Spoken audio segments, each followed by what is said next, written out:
Hello everybody and welcome to this update video for my 3.0 guide for Marvel Heroes. In this guide I'll be discussing the major changes to the storyline that took place in patch 1.62. So without further ado, let's go on ahead and get started.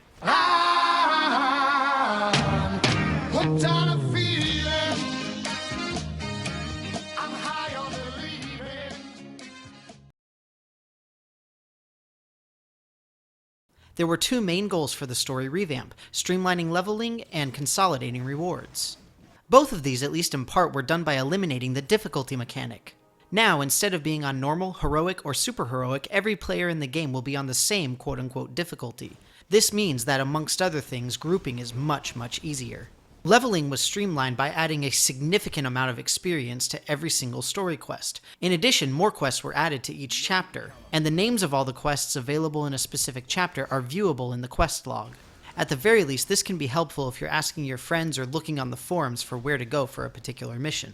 As for the rewards, any quests that gave rewards such as power points, health, or spirit now simply give 3 times the amount of the reward for doing the quest a single time. On the flip side of that, the quests which gave rewards of artifacts now only give you 1 level of the artifact. The level requirements for each area have also been adjusted to reflect the fact that the story is meant to only be gone through once. It's also very important to note that the level progression was designed around not having boosts, with the idea being that as you naturally progress through the story, you will level up appropriately. This is especially important for new players who more than likely will not have access to this additional help. One of the most obvious questions now is, how does this affect leveling? At least with regard to trying to level quickly.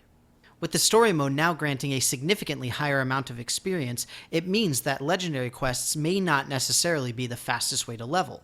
In addition, the story mode is now a very viable option for simply getting to level 20, especially due to the fact that you'll be getting some substantial rewards along the way.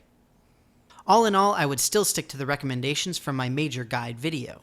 Get to level 20 and then run legendary quests. The biggest issue that I found with the story mode was obtaining gear. While some of the new story missions will grant you a box that contains some gear, it's not very high quality. I found that at the very least, the best way to go about doing this is to get into the challenge modes at some point so that you can at least gear up a little bit. Legendary quests also edge out the story mode because of the Odin marks that you earn. These are still very valuable resources for purchasing legendary items as well as blessings later on in the game, and cannot currently be earned from the story mode. Other than that, the story mode is now a very good way to level from 1 to 60. It will not, however, beat out Midtown Manhattan on Madness Monday with regard to pure speed. So that's it for my brief guide on the story mode changes in Marvel Heroes from patch 1.62. I hope that you enjoyed this video, and if you have any questions, comments, concerns, etc., please feel free to put them in the comments below, contact me on the Marvel Heroes forums, message me in-game, or whatever else you want to do. But with that, thank you very much for watching, and I will see you next time.